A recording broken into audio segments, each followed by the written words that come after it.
meluangkan waktunya pada kesempatan hari ini. Mohon maaf saya mengganggu aktivitas Bapak pada kesempatan kali ini. Saya pengen mewawancari Bapak tentang pengalaman Bapak, bagaimana Bapak mengambil keputusan pada saat-saat mungkin ya dilema, artinya dilema itu bisa dilema etika atau mungkin juga dilema rujukan kan sebagai institusi moral. Selama ini Pak Agus sebagai kepala sekolah, bagaimana sih cara mengidentifikasi keputusan dalam pengambilan keputusan yang Bapak ambil di sekolah? Gini Pak, saya pada saat mengambil keputusan terkait dengan adanya dilema etika atau rujukan moral, tentunya saya awalnya itu adalah mengidentifikasi Bapak, mengidentifikasi terkait dengan nilai-nilai kebajikan yang tercakup dalam permasalahan ini, sehingga nanti setelah saya sudah mulai mengidentifikasi nilai kebajikan itu, saya akan mendapatkan gambaran ini termasuk dalam dilema etika atau ke dalam rujukan moral. Ya, terima kasih Pak. Jadi saya sudah paham dengan jawaban Bapak bahwa ketika mengidentifikasi tentunya Bapak memilah-milah mana yang menjadi dilema etika dan mana yang menjadi rujukan moral.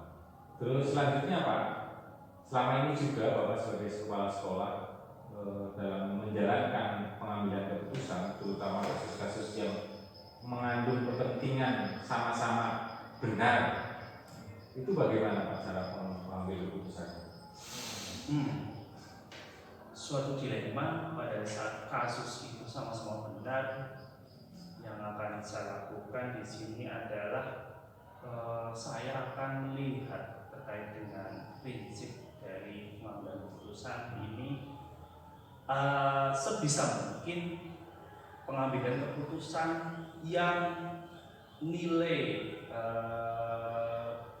kejelekannya itu lebih sedikit terhadap pihak-pihak tertentu, sehingga saya akan memilih suatu keputusan yang akan lebih bermanfaat kepada banyak orang.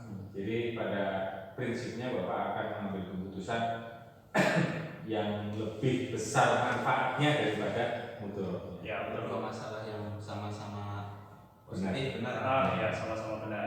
Terus selanjutnya Pak, dalam pengambilan keputusan itu langkah-langkah apa sih Pak yang Bapak lakukan agar pengambilan keputusan itu yang sesuai dengan harapan Pak Agus? Kalau langkah-langkah, yang pertama setidaknya pada saat saya mendapatkan suatu masalah, saya akan mencari tahu dulu akar dari permasalahannya. Melalui saya akan mencoba mencari tahu terhadap pihak-pihak yang bermasalah. Misalkan di sini ada permasalahan antara siswa dengan gurunya. Nah, saya akan memanggil secara terpisah.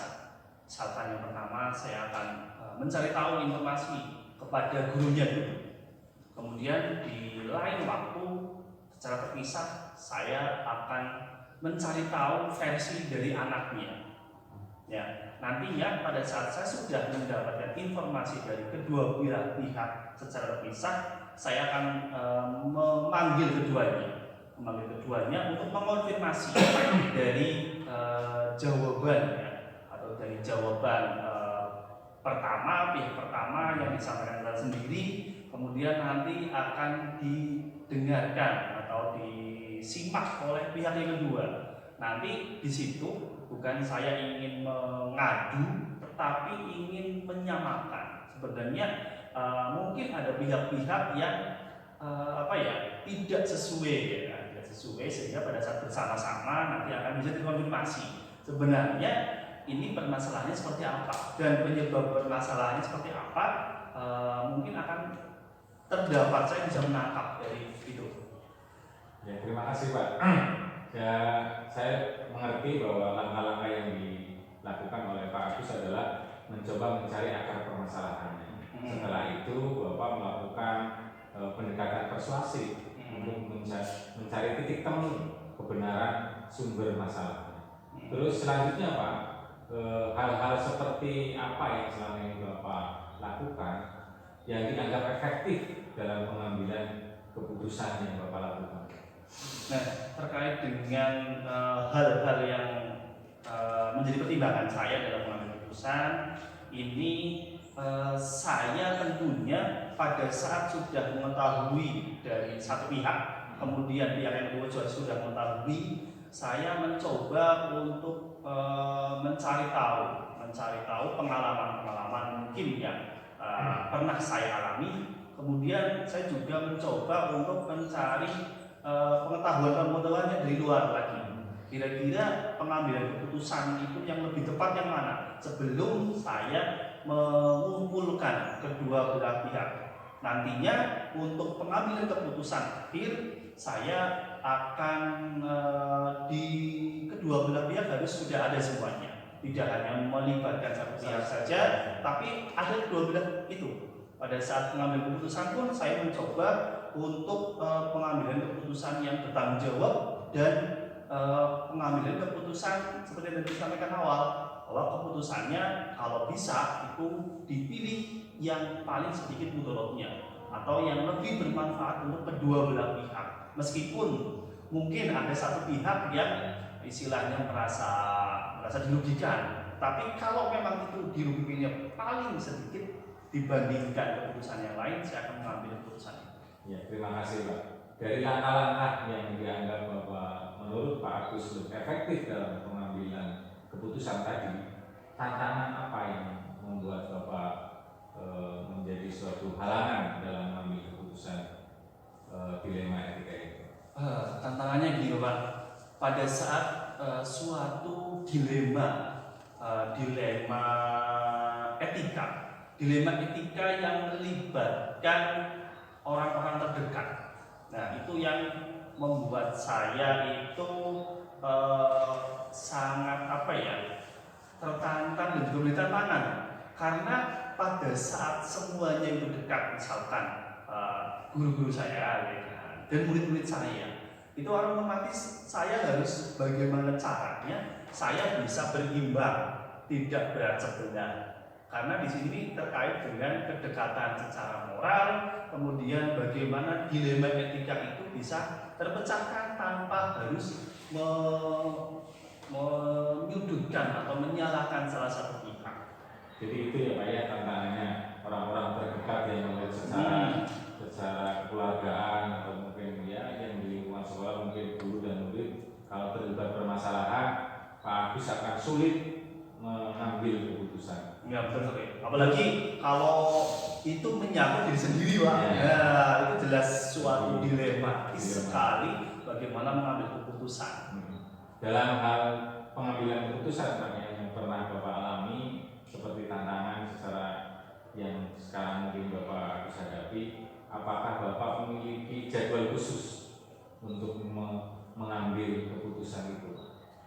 Kalau terkait jadwal khusus memang tidak ada. Cuma saya biasanya menggunakan alur yang pertama saya akan mencoba untuk menganalisis masalah apa sih yang terjadi ya.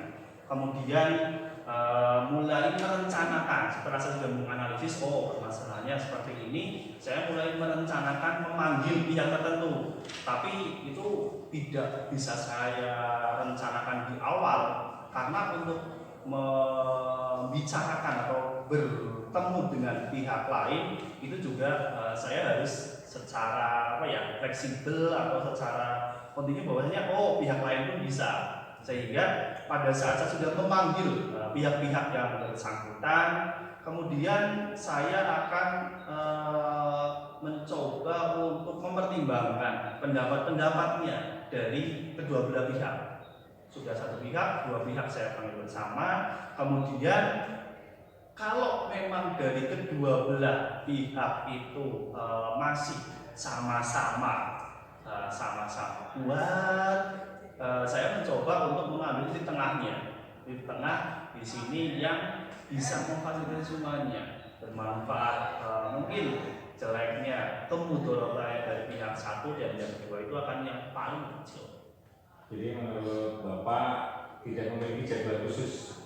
Yang penting adalah mencari permasalahannya dan kalau ada kesempatan menyelesaikannya.